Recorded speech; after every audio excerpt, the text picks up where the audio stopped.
சிறு சிப்பியிலே விழுந்தால் ஒரு முத்தனவே முதல்வன் பயிர்வேரினிலே விழுந்தான் நவதானியமாய் விளைவாய் என் கண்விழிக்குள் விழுந்ததனால் கவிதையாக மலர்ந்தான் அந்த இயற்கை என்னை படைத்தான் ஒரு பெரிய ஷவர் இது அழகின்ற வயது கழிந்த பிறகெங்கு நனைவது இவள் கண்ணி என்பதை இந்த மழை கண்டறிந்து சொல்லியது சக்கரவாகமோ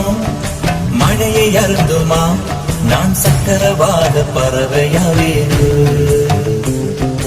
மழையின் தாரைகள் வைர விழுது